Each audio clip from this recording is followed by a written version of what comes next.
What's up, guys? So, some pretty interesting information, and I wanted to share with it to you guys right away.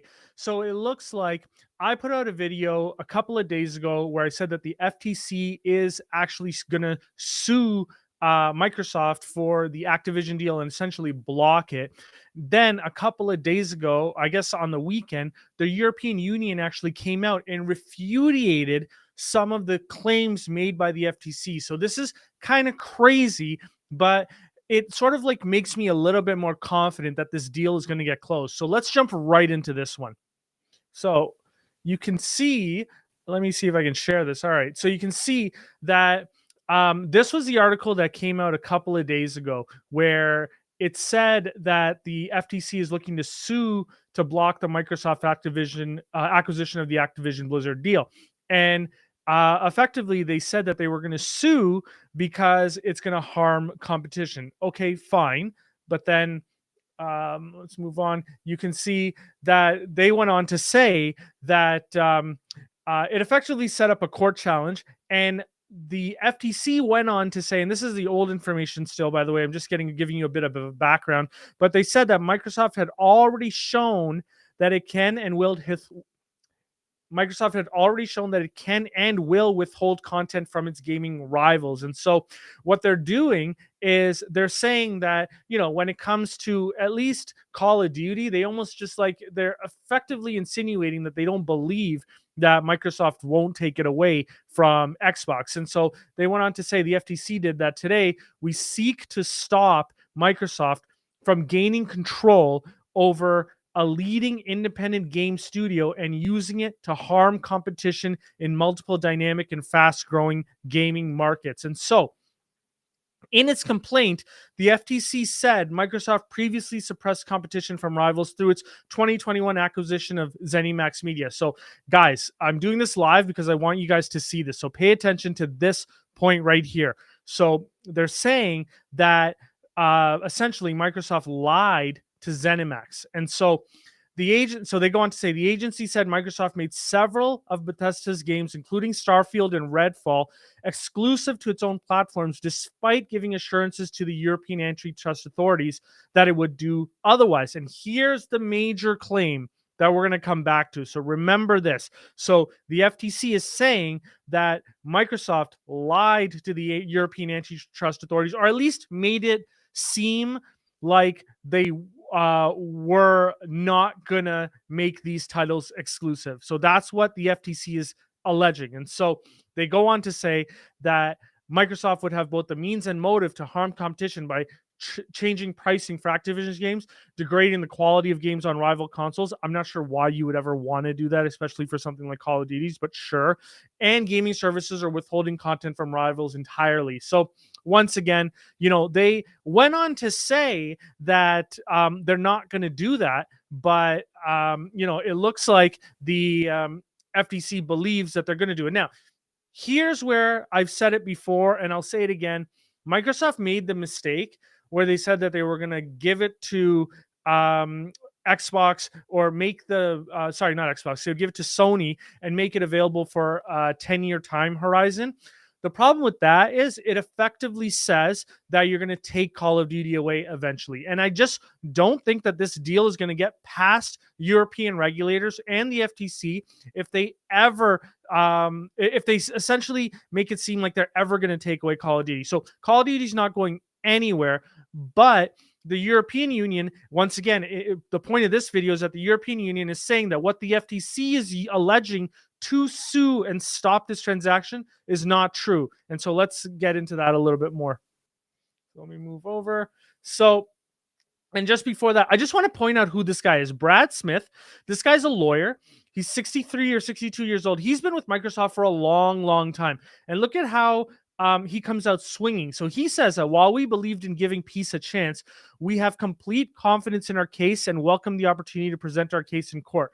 Like, how confident are you in your case when you speak that way about a case that you're going up against the FTC with? That's kind of crazy.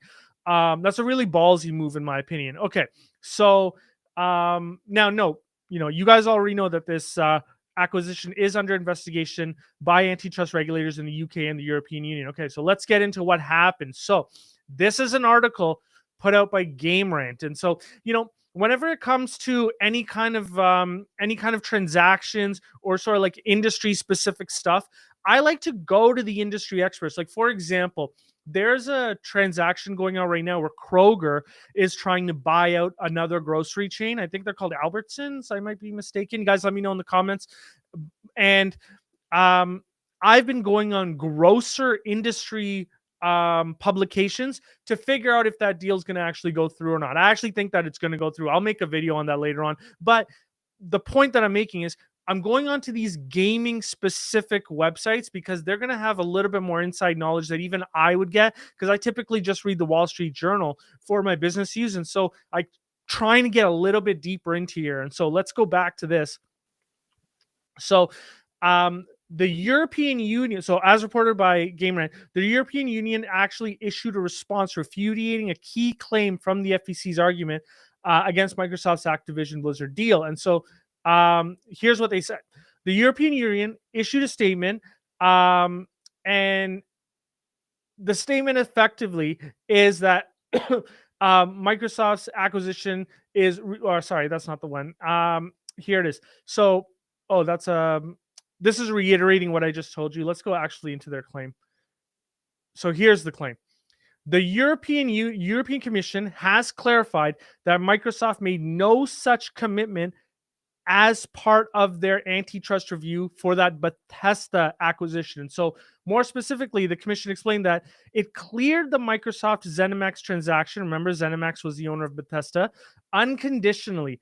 And further, they stated that addressing the FTC specific claim regarding Microsoft's making ZeniMax Media's game exclusive, the commission said that its review considered just that possibility and decided it would not have a significant impact on competition since other companies would still have a large array of content available to them. So here we have a situation where the FTC is saying that one thing where they're saying that Microsoft actually promised to make the games available across platforms. And the European Commission is saying, look, we knew that it was a possibility that they wouldn't make those games available across platforms, and we were okay with it. So those are two different stories, and effectively, or at least allegedly, it puts egg on someone over at the FTC's face. And Microsoft is going to use this in their lawsuit. And so here's how it even gets even worse. So check this article out. This is from let me get back to you on exactly where it's from. I didn't write it down here, but so it seems like the exact opposite was happening. So this article came out on the 11th of October. So notice that Sony actually had been negotiating a timed exclusivity period for Starfield as recently as a few months ago. And so at the time of the writing, it was anybody's guess as to how the acquisition of Bethesda by Microsoft had affected those negotiations. So really what's happening is Sony was going after this and saying that we want exclusivity on our platform. So this is another one of those, you guys keep bringing it up in the comments, and I agree with you fully. This is another example of a situation where Sony is essentially doing the same thing, or trying to do the same thing that Microsoft is allegedly doing here, but Sony is the only one crying to the regulators when it's going against their against their best interest. So like, I even saw an article today that came out and said that Sony wants to grow by making sure that Microsoft stays small. Like, it just seems like they're not playing fair here, effectively, is what I'm saying. And so for that reason, I still believe that this transaction is going to close. Now, mind you, I do have a position in it, so I'm a little bit biased as it relates to that. So now here's the main takeaway. There are two refudiations in what the European Commission has clarified. The first refudiation is that Microsoft did not lie or go back on a commitment, and we've shown that. The second refudiation is that the anti-competitive behavior by the FTC says Microsoft wasn't honest. Oh, sorry. The second is that the anti-competitive behavior that the FTC alleged that Microsoft was doing wasn't actually anti-competitive at all. And so I don't think the FTC has a leg to stand on with their lawsuit. Now, I want to know what you guys think. There's a few of you watching right now. Let me know what you guys think in the comments below. Do you think that this transaction is going to go through or not? And so, once again, I mentioned that Microsoft will be able to use the commission statement in court if it comes to that. And so, once again, and this is the last piece of this, Microsoft's road to closing the Activision, I still think remains long and complex. I actually think that it goes beyond 2023. I think the FTC might slow it down. But I don't think the FTC's case is going to be benefited by them using inaccurate justifications to block it. And so they wrote it in that article, and I absolutely believe in that. And so you guys let me know what you think, but that's kind of like where I'm standing here. Also, guys, I know you guys are seeing me live for the first time. I'm just trying this stuff out. It just makes it a little bit easier just to not have to do any editing at the end. Now, if you've missed my last video where I discuss this, go into my video section. There will be a video talking about potentially Buffett's deal falling apart, but I actually, now with this new information, I don't think that it falls apart. In fact, even in that video, I didn't think that it would fall apart. I just don't think that the FTC has a leg to stand on here. And so I'll leave it there for you guys, and let me know what you think about the transaction in the comments below. Okay, see you guys.